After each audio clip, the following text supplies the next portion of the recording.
Sabe o preço do cafezinho na padaria?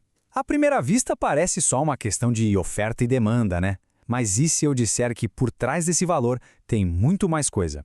Tipo leis, disputas de poder, até mesmo valores culturais da nossa sociedade. Pois é, a economia ela não vive numa bolha.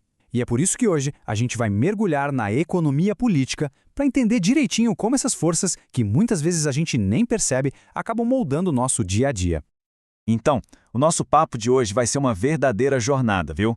A gente vai começar com aquelas perguntas que, olha, toda civilização, desde a mais antiga até a mais moderna, teve que se virar para responder. Depois, a gente vai ver como as respostas para essas perguntas acabaram criando sistemas inteiros, sabe? Do feudalismo ao capitalismo. E o mais legal é ver como tudo isso se conecta. Vamos nessa?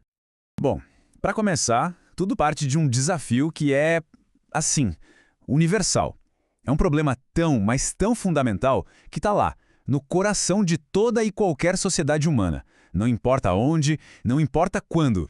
E essas 4 perguntas, elas nascem de uma tensão bem básica que todo mundo conhece. A gente quer um monte de coisa, nossos desejos são basicamente infinitos, só que os recursos, bom, eles são limitados. É a famosa escassez, né?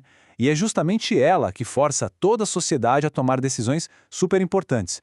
O que a gente vai produzir, como, para quem e, claro, quanto de cada coisa. E olha só, é exatamente isso que a economia política estuda. O legal é que ela não está atrás de uma única resposta certa, sabe? O foco dela é investigar como as diferentes sociedades, ao longo de toda a história, foram se organizando para resolver esses mesmos dilemas. Agora, presta atenção porque aqui vem o pulo do gato. Para a gente entender de verdade como esses sistemas funcionam, não adianta olhar só com a lente da economia, sabe? A gente precisa de uma visão muito, mas muito mais ampla. E essa é a ideia central do nosso papo de hoje. Pensa comigo, o jeito que a gente lida com dinheiro, com trabalho, com consumo, nada disso acontece no vácuo.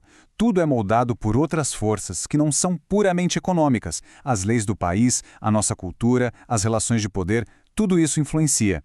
E é justamente essa mistura de olhares que a gente chama de transdisciplinaridade. É a palavra-chave aqui. Pensa num quebra-cabeça gigante. A economia é uma peça, o direito é outra. A sociologia, mais uma. A ciência política, outra. Sozinhas, elas não mostram tudo. Mas quando a gente junta todas elas, aí sim a imagem completa de como a sociedade funciona de verdade começa a aparecer.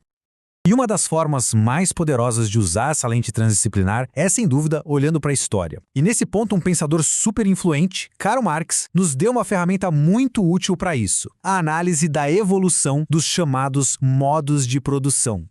Dá uma olhada nessa linha do tempo. Ela resume, assim, milênios de história humana. E o ponto mais importante aqui, o que a gente precisa entender, é que cada um desses modos de produção não é só uma mudancinha na economia. Não, não. É uma transformação completa na sociedade, nas leis, nas relações de poder, em tudo. Vamos ver rapidinho como uma coisa foi levando a outra? Lá no comecinho de tudo, a coisa era bem mais simples. Nas sociedades primitivas, o trabalho era coletivo. Os recursos eram compartilhados. A grande virada de chave aconteceu quando a humanidade, com novas ferramentas e técnicas, começou a produzir mais do que precisava para sobreviver no dia a dia. Esse a mais, esse excedente social, foi o que mudou o jogo completamente. Porque com essa sobra, com esse excedente, surgiu uma lógica nova e muito poderosa. Pela primeira vez na história, passou a ser, digamos, vantajoso explorar o trabalho de outra pessoa. E foi isso que deu origem primeiro ao escravismo e depois ao feudalismo. Foi aí que a sociedade se dividiu em classes, com uns explorando os outros, pela primeira vez. Agora, vamos dar um salto no tempo e chegar no grande debate que marcou o século XX, né? A gente vai colocar os dois sistemas que dominaram a era moderna lado a lado para comparar. E olha só que contraste. De um lado, a gente tem o capitalismo, que é todo movido pela propriedade privada e pela busca do lucro no mercado. Do outro, o socialismo, onde o Estado toma as rédeas de tudo, planejando a economia de forma centralizada. São duas respostas totalmente diferentes para aquelas mesmas perguntas fundamentais que a gente viu lá no começo.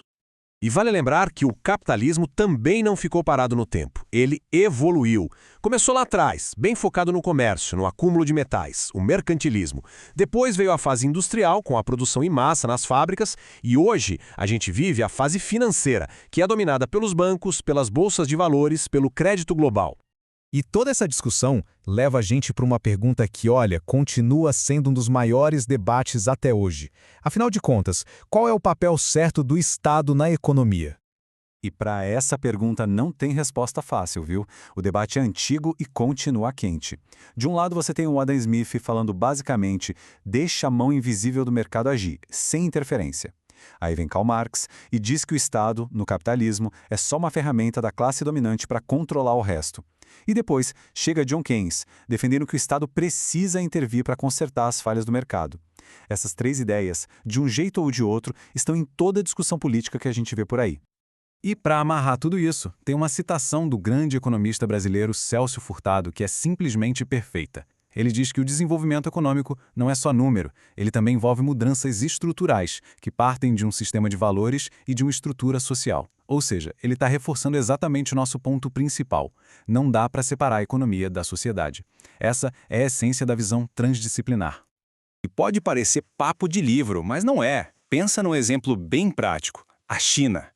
Como é que a gente explica um país que é governado por um partido comunista, mas que ao mesmo tempo tem uma das economias de mercado mais fortes e dinâmicas do mundo? É um paradoxo, né? E a gente só consegue começar a entender esse quebra-cabeça quando usa essa lente da economia política, juntando a análise política, social e econômica. E isso tudo nos deixa com uma grande pergunta para o futuro, né? A história já nos mostrou essas grandes transições, do feudalismo para o capitalismo, por exemplo. Agora, com toda essa revolução tecnológica que a gente está vivendo, com as mudanças sociais acontecendo a todo vapor, qual será o próximo grande modo de produção? A gente não tem a resposta, mas uma coisa é certa, a história não parou. Ela continua sendo escrita, agora mesmo.